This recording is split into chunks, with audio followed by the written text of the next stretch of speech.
Renungan Pagi, Yesus Nama di Atas Segala Nama, oleh Ellen G. White, 12 Desember 2024. Mari kita berdoa.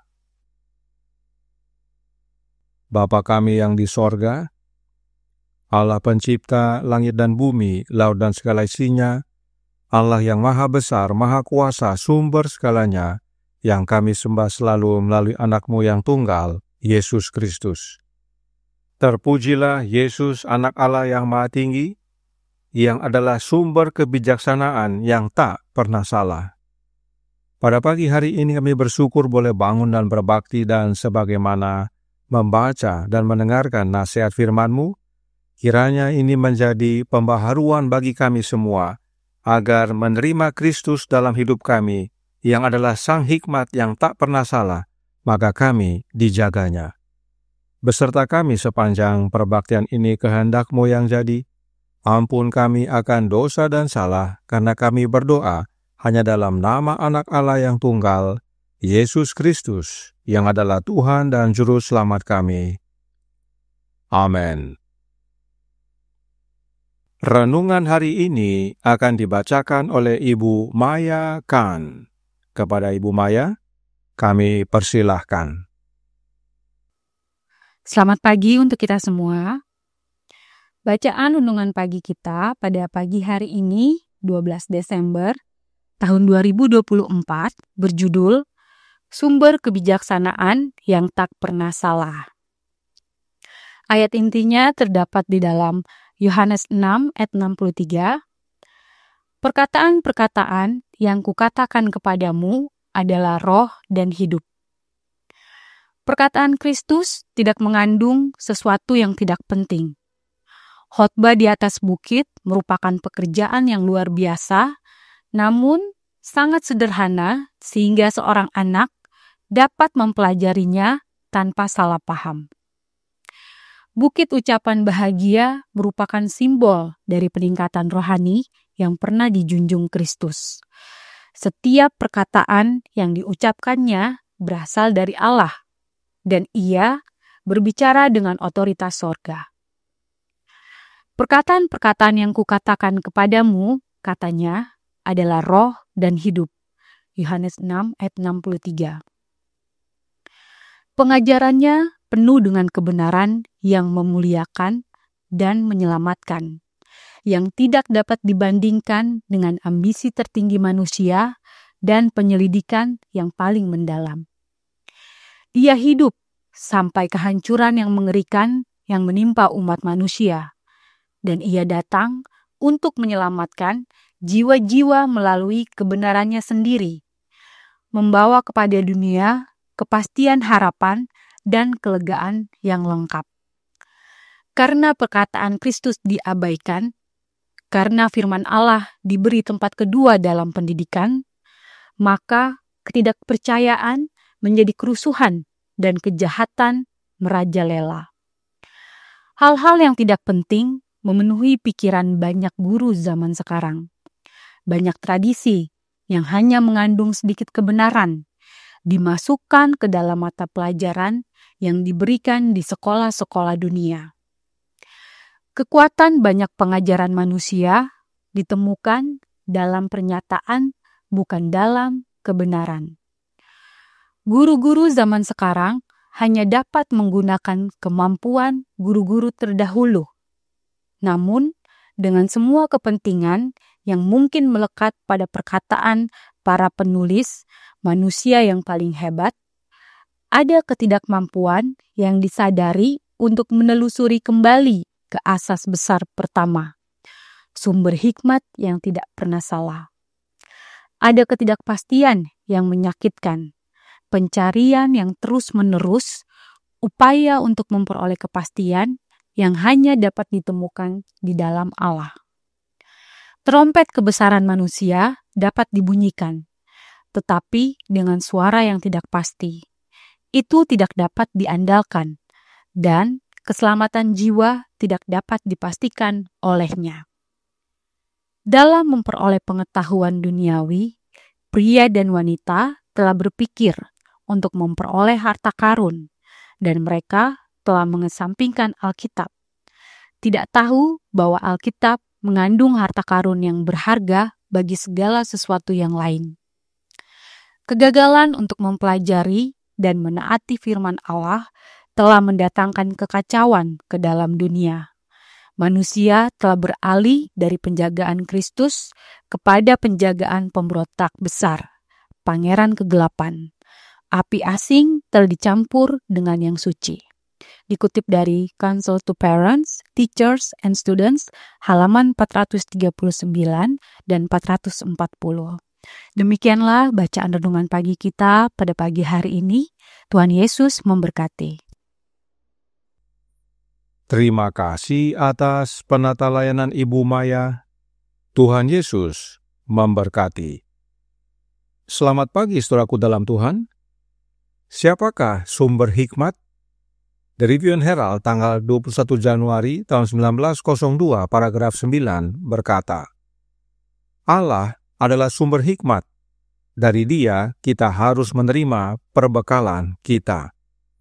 Siapakah Allah yang adalah sumber hikmat ini? Pacific Union Recorder tanggal 22 Mei tahun 1902 paragraf 3 menyatakan, doa adalah persekutuan dengan Allah, sumber hikmat, sumber kekuatan, kedamaian, dan kebahagiaan. Yesus berdoa kepada Bapa dengan ratap tangis dan keluhan. Allah yang adalah sumber hikmat adalah Allah Bapa. Itu sebabnya Yesus berdoa kepada Bapanya. Lalu, bagaimana kita dapat menerima hikmat yang dari Bapa? Atlantic Union Gleaner, Januari 27, tahun 1909 paragraf 7 berkata, setiap kalimat yang dia ucapkan berasal dari Allah. Dia adalah firman dan hikmat Allah, dan dia selalu menyajikan kebenaran dengan otoritas Allah.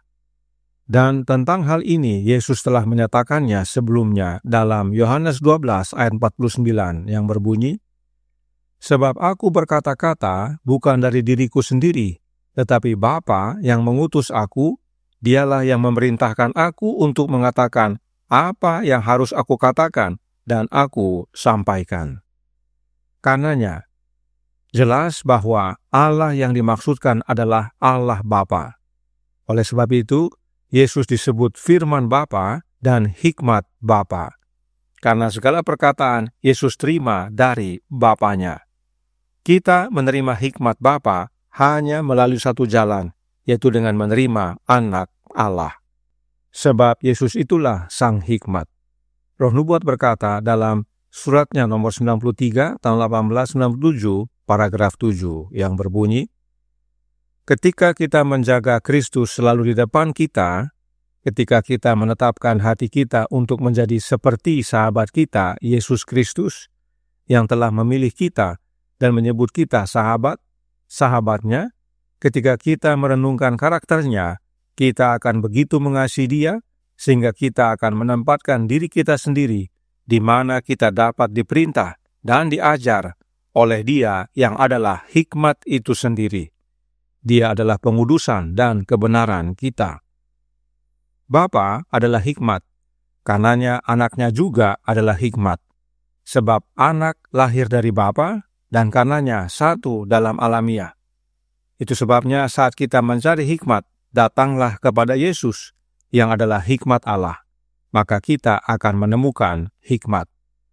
Dan sang hikmat berkata, perkataan-perkataan yang kukatakan kepadamu adalah roh dan hidup. Apakah maksudnya? The Review and Herald tanggal 5 April tahun 1906 paragraf 12 berkata, rohlah yang memberi hidup. Daging sama sekali tidak berguna. Perkataan-perkataan yang kukatakan kepadamu adalah roh dan hidup. Di sini, Kristus bukan mengacu kepada doktrinnya, tetapi kepada pribadinya, karakter keilahiannya. Jelas bahwa roh itu bukan oknum lain atau makhluk yang lain, tetapi roh itu adalah hidup, pribadi, dan karakter dari pemilik roh tersebut.